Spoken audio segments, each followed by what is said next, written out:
ભાઈ મારા હાથમાં આ 12,000 રૂપિયા છે।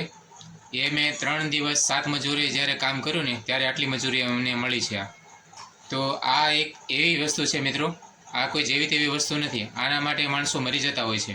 આ ધારે તો રંકને રાજા અને રાજાને રંક કરી શકે છે। આ વસ્તુ આ જેને મળે એ ડાયા હોય છે, ગાંડા થઈ જાય છે, ને ગાંડા હોય છે એ ડાયા થઈ જતા હોય છે। આ એવી વસ્તુ છે, તો આને મામૂલી વસ્તુ ન સમજવી।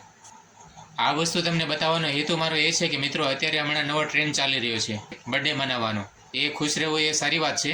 બર્થડેની કેક કાપવાની ખુશીમાં અત્યારે જે બેફામ પૈસાનો જે ખર્ચ થઈ રહ્યો છે, જે આડી અવળી રીતે જે ખોટી જગ્યાએ જે પૈસો વપરાઈ રહ્યો છે, એના માટે હું આ વાત કરી રહ્યો છું મિત્રો, કે મોંઘા મોંઘા જે ખર્ચા તમે કરી રહ્યા છો, જે બેફામ, જે બિનજરૂરી છે, જેનો કોઈ અર્થ નથી, કોઈ હેતુ નથી, તો એ જ પૈસો જો તમે સારા કાર્યોમાં વાપરો, કોઈ બીમાર છે એમની પાછળ વાપરો, કોઈ ભૂખ્યો છે એમને ખવડાવો, કોઈ જેમની પાસે કપડાં નથી, જેમને રહેવા ઘર નથી, કોઈના લગ્ન અટકી પડ્યા છે, ત્યાં જે જીવન જરૂરિયાત વસ્તુ જ્યાં પણ તમને જે જગ્યાએ યોગ્ય લાગતું હોય એ જગ્યાએ જો તમારી પાસે સગવડ અને સવલત હોય અને જો તમારી ઈચ્છા હોય તો તમે આ વસ્તુને તમે એ જગ્યાએ જો વાપરો તો ખૂબ જ કામનું છે। તમારી બર્થડેની કે જે કોઈ પણ ખુશીમાં જે તમે કેક કાપો છો ને જે બેફિઝૂલ તમે ખર્ચ કરો છો, એ તમારી જે ખુશી છે એ ઘણા બધા લોકોના જીવનમાં ખુશીનું કારણ બની શકે છે।